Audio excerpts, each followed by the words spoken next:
माननीय नेतृत्व द्वारा वीडियो कॉन्फ्रेंसिंग के माध्यम से IASB त्रिवेणी के भव्य फ्लैग ऑफ समारोह को संबोधित किया गया। यह अवसर भारत की नवीन तकनीकी क्षमता, आत्मनिर्भरता और वैश्विक नेतृत्व की दिशा में एक और ऐतिहासिक कदम है। IASB त्रिवेणी ने न केवल देश की वैज्ञानिक प्रगति का प्रतीक है, बल्कि युवा पीढ़ी को प्रेरित करने वाली नई ऊर्जा भी है। और वीडियो कॉन्फ्रेंसिंग के माध्यम से जुड़े vice admiral Krishna Swaminathan, FOC/INC western naval command, director general armed forces medical services doctor Aarti Sarin, lieutenant colonel Anuja H Warudkar और उनकी टीम, और यहां और मुंबई में मौजूद सारे ऑफिसर्स, जवान और मेरे मीडिया के मित्रों, देवियों व सज्जनों, सबसे पहले तो मैं इस महत्वपूर्ण अभियान के लिए आप सभी को मैं हार्दिक बधाई देता हूं। मेरी इच्छा थी कि खुद आपके बीच आकर आपसे मैं बातचीत करूं, लेकिन कुछ कारणवश मैं फिजिकली आप सबके बीच उपस्थित न हो सका। आज भले ही मैं आप सबसे वर्चुअली जुड़ा हूं, लेकिन इस गौरवशाली क्षण में मेरा मन और साथ ही मेरी शुभकामनाएं भी आप सभी के साथ हैं। और आज आप सब जो करने जा रहे हैं, यह भारत के इतिहास का वह पल है जिसे आने वाली पीढ़ियां पूरे गर्व के साथ याद करेंगी। साथियों, आज का दिन केवल आर्मी, नेवी और एयरफोर्स ही नहीं, बल्कि पूरे देश के लिए एक बहुत ही गर्व का अवसर है। और यह वह क्षण है जब हम यह संदेश दे रहे हैं कि भारत अब किसी भी क्षेत्र में पीछे नहीं है, चाहे वह आकाश की ऊंचाइयां हों या फिर सागर की गहराई हो। भारत माता की संतानें हर क्षेत्र में अपना पराक्रम और अपनी क्षमता का परिचय दे रही हैं। साथियों, आज इतिहास में पहली बार ऐसा हो रहा है जब तीनों ही सेनाओं, आर्मी, नेवी और एयरफोर्स की महिला अधिकारी एक साथ एक ही ध्वज के नीचे एक ही मिशन के साथ पूरी पृथ्वी की परिक्रमा के अभियान पर निकल रहे हैं। इसे सिर्फ एक एक्सपेडिशन नहीं समझा जाना चाहिए, बल्कि इसका अर्थ वास्तव में इससे भी बहुत बड़ा है। और यह हमारी तीनों सेनाओं की सामूहिक शक्ति का भी यह प्रतीक है।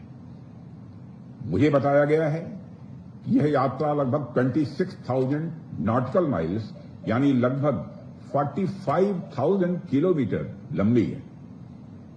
और इस यात्रा के दौरान आप सबको केप ऑफ गुड होप से लेकर डार्केस्ट पैसेज तक दुनिया के सबसे कठिन समुद्री मार्गों का सामना करना होगा। जाहिर सी बात है, इस यात्रा में आपको बहुत दिन लहरों पर ही बिताने होंगे, जहां दूर दूर तक इंसान तो छोड़िए, जमीन का टुकड़ा तक भी आपको देखने को नहीं मिलेगा। पानी और आकाश के बीच गर्व से खड़े होकर इतनी लंबी दूरी तय करना अपने आप में शारीरिक और मानसिक दोनों की शक्ति का यह प्रतीक है। मैं आप सभी बेटियों से भी यह कहना चाहूंगा, यह सिर्फ एक शिप की यात्रा नहीं है, यह एक आत्मिक साधना भी है, और यह अनुशासन और इच्छा शक्ति की भी यात्रा है। मुझे पता है इस यात्रा में आपको भीषण तूफानों, अकेलेपन, थकान और कभी कभी निराशा से भी जूझना पड़ सकता है, लेकिन मैं यह भी जानता हूं आपके दिलों में जो संकल्प की ज्योति जल रही है, वह इन सभी अंधेरों को चीर देगी। और अब जब आप लौटेंगी, तब आप सिर्फ समुद्र का चक्कर लगाकर नहीं लौटेंगी, आप भारत के नाम एक नया कीर्तिमान दर्ज कराकर वापस लौटेंगी। मुझे विश्वास है कि हमारी बेटियां इस साधना को पूरा करेंगी और दुनिया को यह दिखाएंगी कि भारतीय नारी का पराक्रम किसी भी सीमा से परे होता है। इस पूरे अभियान में सबसे गर्व की बात यह है कि इसका नेतृत्व महिला अधिकारी ही कर रही हैं। अब महिलाएं केवल भागीदार नहीं हैं, बल्कि अपने भाग्य की कमांडर भी खुद ही हैं।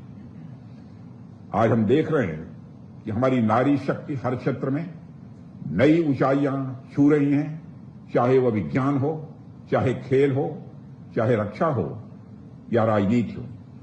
मुझे याद है अभी कुछ दिनों पहले ही लेफ्टिनेंट कमांडर दिलना के और रूपा ए नाविका सागर परिक्रमा 2 पूरा करके लौटी हैं।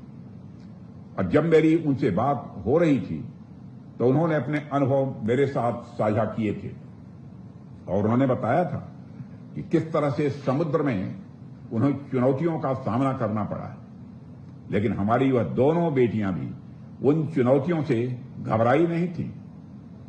मुझे पूरा विश्वास है कि आज आईएएसवी त्रिवेणी पर निकलने वाली हमारी तीनों सेनाओं की यह टीम भी उसी तरह उसी नींव पर एक और स्वर्णिम अध्याय लिखने जा रही हैं। साथियों, आपकी इस यात्रा की एक और बड़ी विशेषता है, यह ओशन से भारत की ओर से डिप्लोमेटिक मैसेज भी देगी। और यह यात्रा केवल एडवेंचर और करेज तक ही सीमित नहीं है, बल्कि यह भारत की मिलिट्री डिप्लोमेसी का भी एक अद्भुत उदाहरण है। साथियों, आप एक टीम के रूप में जहां जहां भी जाएंगे वहां अलग अलग पोर्ट्स पर आप रुकेंगे। फ्रीमेंटल, लिटलटन, पोर्ट स्टैनले और केप टाउन जैसे पोर्ट्स पर आप जब रुकेंगे तो जाहिर सी बात है कि आप वहां के ऑफिसर्स, वहां की कम्युनिटीज और लीडर से भी इंटरेक्ट करेंगे। आपका वह इंटरेक्शन केवल भारतीय सेना की शक्ति का ही नहीं, बल्कि भारत की संस्कृति, परंपरा और मूल्यों का भी परिचय होगा। आप एक तरह से इस यात्रा के माध्यम से भारत की संस्कृति का भी प्रतिनिधित्व कर रहे हैं। आप भारत की संस्कृति को भी एक जगह से दूसरी जगह तक पहुंचा रहे हैं। इस दृष्टि से देखा जाए तो आईएएसवी त्रिवेणी केवल वेजल ऑफ इंड्योरेंस नहीं, बल्कि वेजल ऑफ डिप्लोमेसी भी है। साथियों, जैसा कि हम देख रहे हैं, इस अभियान में तीनों ही सेनाओं के अधिकारी एक साथ हैं। यह वही ज्वाइंटनेस की भावना है जिसे हम प्रमोट कर रहे हैं और हमारी सरकार का भी यही मानना है। जब तीनों सेनाओं में ज्वाइंटनेस की भावना रहेगी तो बड़ी से बड़ी चुनौती भी हमारे सामने छोटी हो जाएगी। और आप जिस अभियान पर निकल रहे हैं, यह अभियान भी हमें यही संदेश देता है कि जब तीनों सेनाएं एकजुट होकर आगे बढ़ती हैं तो समुद्र की लहरें भी उसके सामने छोटी पड़ जाती हैं। आईएएसवी त्रिवेणी स्वयं में आत्मनिर्भर भारत की भी एक पहचान है, और पहचान ही नहीं है बल्कि इसे मैं एक उपलब्धि भी मानता हूं। देश में ही डिजाइन और निर्मित यह vessel defence innovation and technology में भारत के आत्मविश्वास को भी यह दर्शाता है।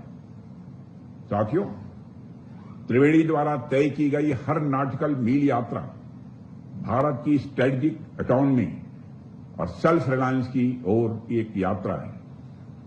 और मुझे यह भी बताया गया है कि आप सभी नेशनल इंस्टीट्यूट ऑफ ओशनोग्राफी के सहयोग से वैज्ञानिक अनुसंधान भी करेंगे, जिसमें माइक्रोप्लास्टिक्स का अध्ययन, ओशन लाइफ का डॉक्यूमेंटेशन और मैरीन हेल्थ के बारे में जागरूकता बढ़ाने जैसे इनिशिएटिव्स भी शामिल होंगे।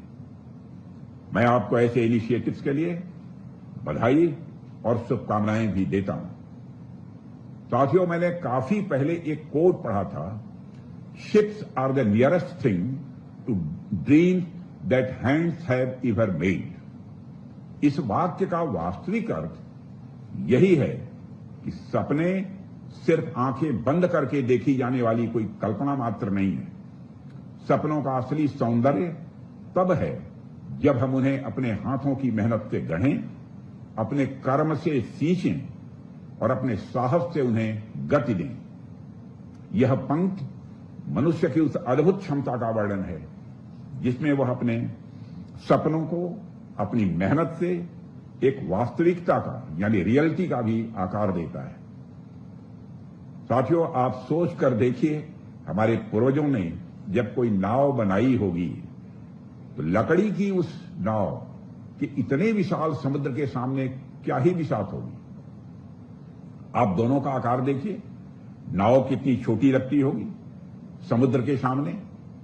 यहां तक कि आज भी हम इतने बड़े बड़े शिप बना लेते हैं, लेकिन तब भी समुद्र की विशालता के सामने वह सारे शिप बहुत ही छोटे हैं। तो फिर आखिर क्यों मनुष्य एक छोटी नाव लेकर या समुद्र की तुलना में एक छोटा शिप लेकर इतने विशाल समुद्र में जाने का साहस जुटा पाता है? दरअसल इसके पीछे मनुष्य की कल्पना, उसकी हिम्मत और उसकी जिजीविषा, यही प्रमुख कारण है। नाव या शिप छोटा होने से कुछ नहीं होता। उस नाव पर या उस शिप पर जो लोग सवार हैं, उनकी हिम्मत सबसे बड़ी बात होती है। कोई समुद्र क्या ही तोड़ पाएगा उस हिम्मत को। जब कोई जहाज पहली बार पानी को चीरते हुए आगे बढ़ता है, तो हमें यह एहसास कराता है कि कोई भी सपना कितना भी बड़ा क्यों न हो, यदि इसमें परिश्रम और विश्वास का इंजन लगा हो, तो वह एक दिन हकीकत के जल पर जरूर तैरता है। और आप आज जब हमारी बहादुर बेटियों की यह टीम इस साहसिक समुद्री यात्रा पर निकल रही है, तो यह उसी आत्मविश्वास की एक यात्रा है जो हमारे पूर्वजों द्वारा हमें विरासत में मिली है। आप इस यात्रा पर अकेले नहीं जा रही हैं, बल्कि 140 करोड़ भारतीयों का आशीर्वाद और उनकी शुभकामनाएं आप अपने साथ लेकर जा रहे हैं। मैं आपकी सुरक्षित यात्रा और सफल वापसी की कामना करता हूं। मुझे पूरा विश्वास है कि आपका यह अभियान हमारे सशस्त्र बलों के इतिहास में एक स्वर्णिम अध्याय लिखेगा।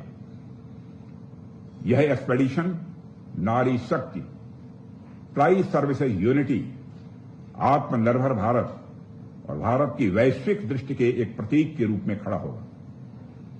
इन्हीं शब्दों के साथ आप सबको ढेर सारी शुभकामनाएं देते हुए मैं अपनी बात समाप्त करता हूं। आप सबको बहुत बहुत धन्यवाद।